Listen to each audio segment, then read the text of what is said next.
Bonjour, bonjour Fanny, bonjour tout le monde. On se rencontre aujourd'hui dans le cadre de nos lives RH, à la fois nos balados, toujours pour discuter d'enjeux en ressources humaines. Aujourd'hui, Fanny, toi et moi allons échanger sur le sujet d'accompagner des équipes qui se disent fatiguées. On ne doit pas être les seuls à croiser des gens qui nous disent comment ça va, puis fatigué ces temps-ci. Alors, c'est ce dont nous discutons, comment nous pouvons les accompagner, comment nous allons voir si ce sont des signes qui sont significatifs ou si c'est juste une façon de s'exprimer. On regarde ça ensemble. Donc, Fanny, je te présente officiellement. Tu fais partie de l'équipe du réseau Annie RH, Fanny Élément, et tu es coach et formatrice senior dans notre équipe. Puis, de mon côté, Annie Boilard, je pense qu'on commence à connaître les gens. Alors, hey Fanny, on placote de ça. Est-ce que tu en entends des gens nous dire qu'ils sont fatigués ces temps-ci? Oui, puis là, tu sais, on vient de vivre le changement d'heure. De mon côté, à moi, ça me donne une énergie incroyable, le changement d'heure, mais on l'entend, là, tu sais, là, c'est plus difficile cette semaine de se lever. On arrive à la fin de l'hiver, là, ce matin, hein, les odeurs de l'hiver qui reviennent. Donc, on entend beaucoup les gens dire « Ah, je suis fatiguée » quand on demande à nos collègues « Comment tu vas? »« Ah, je suis fatiguée. » Puis on en a parlé beaucoup durant l'année, des équipes qui étaient fatiguées, occupées, un peu dans la même tangente. Donc, qu'est-ce qu'on fait avec ça? J'ai une collègue, par exemple, qui me dit constamment qui est de façon répétitive, qui est fatiguée, même que je commence à trouver que ça devient lourd pour moi. Tu sais, je demande moins peut-être de services, je suis moins dans la collaboration parce que je sens peut-être une pression supplémentaire. Qu'est-ce qu'on fait avec ça, Annie?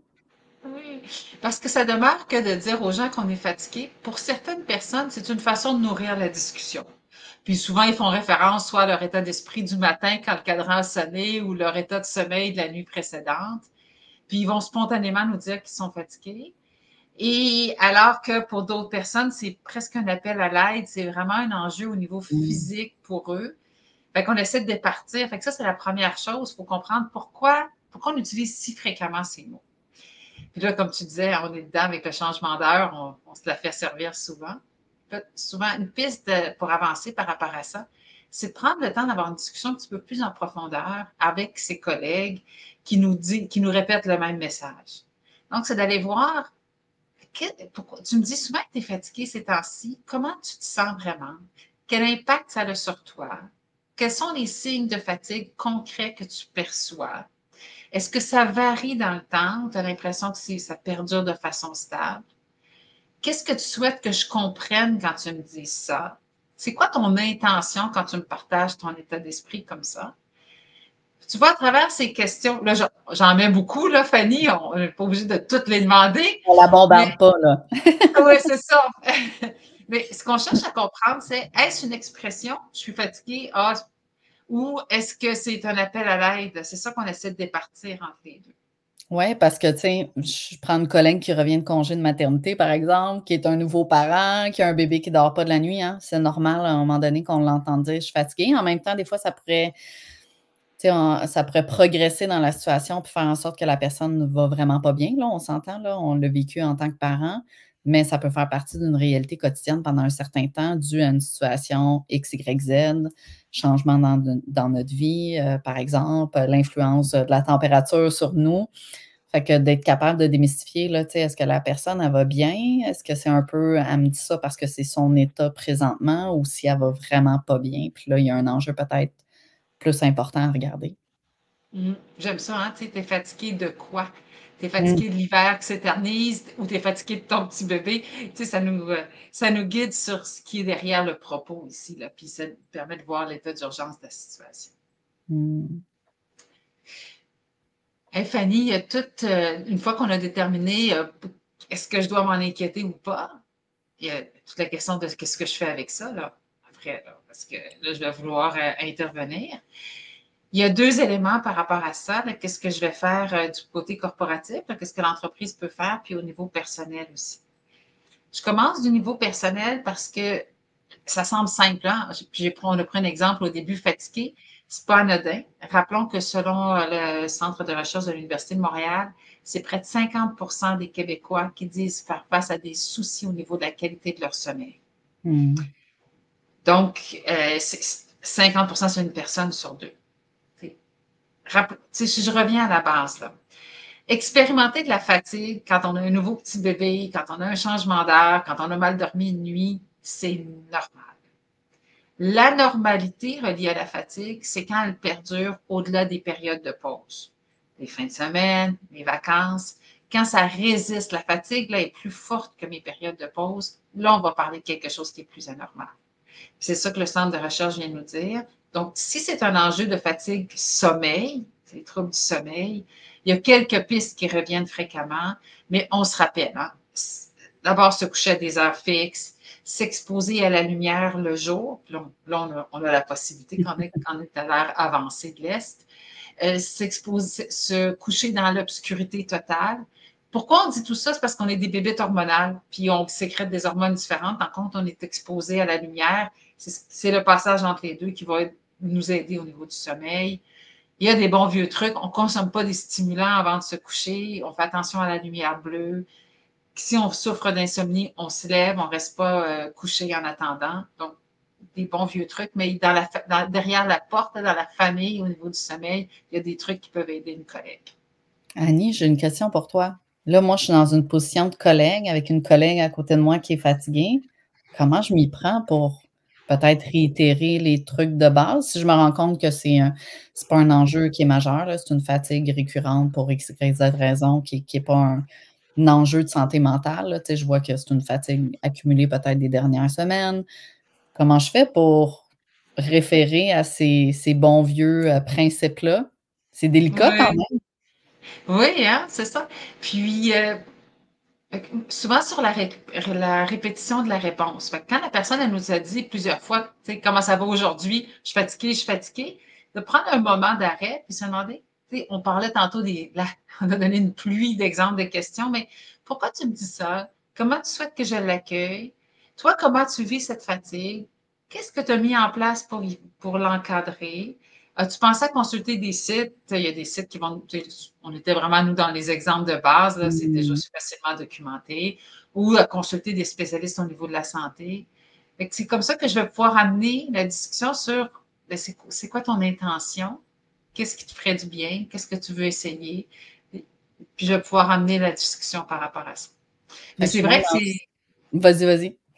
Non, j'allais dire, c'est vrai que c'est touché parce qu'on ne veut pas, ben là, faire quelque chose. Je suis C'est moins pas dans notre une cerveau. approche je suis moins dans une approche conseil, «Ah, peut-être que tu pourrais faire ça» ou peut-être plus dans qu'est-ce qui ferait du sens pour toi? Qu'est-ce que tu as expérimenté?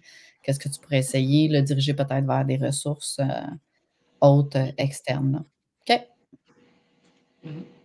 Là, dans le monde du travail, qu'est-ce qu'on Oui, fait? oui, parce que c'est Organisation? pas juste un enjeu de dodo. Nous, au Québec, on connaît bien la CNESST, mais on a aussi son parallèle au Canada, qui est notre centre de recherche au niveau de la santé et sécurité au travail canadien. Et ce centre a fait beaucoup de recherches sur notamment la fatigue au travail pour faire émaner des recommandations auprès des employeurs, des collègues, là, la partie professionnelle reliée à la fatigue. D'abord, nous disent hein, il y a différents types de fatigue. Rappelons qu'il y a de la fatigue physique, c'est la plus facile. Si je déplace de lourdes charges, c'est sûr que physiquement, mes muscles vont être fatigués. Ça, c'est simple. Il y a toute la fatigue cérébrale aussi, qui est reliée à la charge mentale ou au niveau de concentration, de présence que j'ai besoin dans mon travail. Ça, on va le prendre en considération. Il y a la fatigue numérique aussi, donc le fait d'être exposé en continu à des écrans. Souvent, c'est mis en parallèle avec la fatigue oculaire. Donc ici, c'est la fatigue pour nos yeux, puis la fatigue aussi entre la différence de vitesse de déplacement du son et du visuel. Nous, nous en rendons pas compte lorsque nous nous parlons présentement, mais il y a des parcelles de différence entre la vitesse du son et du visuel. Donc, notre cerveau est toujours à compenser par rapport à ça. Mmh. Ça constitue une partie de la fatigue numérique. Puis, il y a également la fatigue de compassion. Donc, pour tous ceux qui sont en relation d'aide avec les autres, de voir toujours des gens dans des situations difficiles, ça aussi, ça a son type de fatigue. Donc, évidemment, la première chose, c'est de valider, on se parle de quoi, c'est quoi la cause de la fatigue, ça va nous pister sur des solutions. Si c'est un enjeu au niveau de la fatigue numérique, c'est d'essayer de faire des occasions où on va se départir des écrans. Parfois, ça peut être des rencontres. Un bon vieux téléphone, ça fonctionne encore. On peut encore s'appeler, on n'a pas besoin de se voir. On peut aussi aller prendre des marches virtuelles ensemble, c'est-à-dire les gens marchent chacun chez eux là, ou chacun dans leur bureau, mais à distance, mais on s'éloigne des écrans. le bon vieux 20-20-20. Donc, à chaque 20 minutes, je prends 20 secondes pour regarder à 20 minutes de moi. Ça, c'est pour faciliter aussi, c'est pour reposer nos yeux. À 20 mètres. Tu as dit 20 minutes, mais c'est à 20 mètres? Je regarde à 20 mètres. OK. Oui, à chaque 20 minutes, je prends 20 secondes 20 pour secondes. regarder 20 mètres devant moi. Oui, merci OK. pour regarder loin, s'éloigner des écrans. Donc, ça, c'est des trucs pour nous aider au niveau de la fatigue qui est plus numérique. Au niveau de la fatigue cérébrale, c'est de bien évaluer la charge de travail. On en reparlera dans quelques secondes, mais là, ici, parce qu'il y a des notions là-dedans qui sont non perceptibles parfois ou sous-estimées. Mais la charge du travail, la peur d'oublier des choses, tout ça, on est dans ce volet-là. Donc, au niveau du travail, bien comprendre c'est quoi le type de fatigue qui est en cause. Puis ensuite, je vais aller voir qu'est-ce que je peux faire pour accompagner les gens là-dedans. Mais notre Centre de recherche canadien sur la santé et sécurité au travail nous disait, première chose, varier les tâches. Ça, c'est un indiscutable, c'est une piste qui... Donc, varier les tâches. Des fois, ça nous prend un peu d'imagination. Si on a l'habitude de demander à une personne de faire quelque chose, à quelqu'un d'autre d'en faire une autre, des fois, on peut faire des mix ou confier à des équipes de faire ensemble 2 tâches en insistant sur l'idée que ce n'est pas juste de se reséparer tout de suite, mais vraiment stimuler du travail d'équipe, varier les tâches. La deuxième chose, on va s'assurer que les gens prennent leur période de pause. Et s'il y a des périodes de pause qui sont prévues sur le temps du dîner, le matin, l'après-midi, d'imposer le respect des périodes de pause. Valider aussi des bons vieux trucs qu'on connaît, mais des fois on omet au niveau de la chaleur, éviter la surchaleur. Ça peut créer de la fatigue, tout comme revalider la qualité de l'éclairage aussi. S'assurer qu'on a un éclairage adéquat par rapport à ce que nous faisons. Donc, il y a des trucs corporatifs qui peuvent être faits pour faciliter puis diminuer la fatigue qui est générée, qui est ressentie par les gens. Tu sais, ça s'en va un petit peu dans tout ce qui est risques psychosociaux. On en entend beaucoup parler depuis les dernières années. On va en entendre encore parler dans les prochaines années. Pour moi, ça fait un parallèle un petit peu avec analyser, réduire les risques psychosociaux en organisation. Tu sais, tout le protéger les pauses, analyser la charge de travail, entre autres, l'environnement de travail, qui n'est pas nécessairement cité dans les risques psychosociaux, mais qui est du même ordre de ce qu'on peut faire en tant qu'organisation. Ah, puis la charge de travail, hein, souvent on en parle peu, là, mais on se rappelle que c'est pas juste l'employeur, le gestionnaire qui évalue la charge de travail, mais ça inclut la perception de l'employé par rapport à sa charge de travail. Et c'est pas seulement ce que la personne va réaliser concrètement, mais ça inclut le nombre de fois qu'elle va avoir des interruptions, le nombre de fois que les priorités vont changer, le nombre de personnes qui peuvent lui formuler des demandes spéciales. Tout ça, ça va être pris en considération dans la charge de travail, la charge mentale, la charge cérébrale, la fatigue cérébrale dont nous parlions tantôt. Et ça ne peut se résorber qu'à travers des discussions avec l'employeur et l'employé. On ne peut pas penser qu'on sait. C'est une question de perception. Parfois, des trucs aussi simples que la repriorisation des tâches peut aider par rapport à ça. On est vraiment dans une quête de connecter avec l'autre, considérer le point de vue de l'autre. On aime bien faire des touch points fréquents parce que c'est pas parce que c'était correct la semaine passée que c'est encore correct cette semaine. Et si je soupçonne que l'enjeu de fatigue est principalement relié à la charge cérébrale de travail, ça me prend des touch points fréquents, puis parfois tous les jours, un petit 5 minutes juste pour revalider comme gestionnaire. Mais la charge de travail, hein, il y a plein de pièges là-dedans. Oui, puis c'est de plus en plus, tu sais, de voir ça sur un continuum, tu sais, de prendre conscience que ça se peut pendant un certain temps, on a une période de rush, des échéances plus serrées, tu sais, là, la charge de travail est plus grande, puis d'accepter aussi d'avoir cette fluctuation-là aussi au niveau du travail. Tu sais, je pense de plus en plus, on a cette réflexion-là que, bien là, pendant un certain temps, ça va être un peu plus calme, mais ça permet aux gens de souffler, d'avoir cette conscience-là, puis ça se passe effectivement à travers la discussion avec notre monde dans nos équipes. C'est le fun, Fanny, parce qu'on a commencé notre discussion avec quelque chose de, tu sais, je demande à quelqu'un comment ça va, puis la personne va me dire, je suis fatiguée ces temps-ci. Rien n'a l'air plus anodin que ça, là, dans une semaine où on vient de changer l'heure la semaine passée. Puis on se rend compte que ben, derrière je suis fatiguée ces temps-ci, il peut y avoir juste un réflexe de communication, mais il peut y avoir aussi beaucoup plus à faire. Puis il ne faut pas se leurrer. Hein. C'est pas juste dire, quand les gens nous disent qu'ils sont fatigués, c'est pas juste du chialage. Parfois, il y a quelque chose derrière ça de significatif. Mhm. Super. Super intéressant d'échanger avec toi, chère Fanny, sur ce sujet. Sur ce, on souhaite une bonne semaine à tout le monde. On se rappelle que tous les mardis, midi 15, c'est notre rendez-vous pour les balados, les podcasts. Et il nous fait toujours plaisir d'échanger avec vous sur des trucs pratico-pratiques en ressources humaines. Et je te souhaite une belle journée, Fanny. Merci, Bye. Annie. Bye.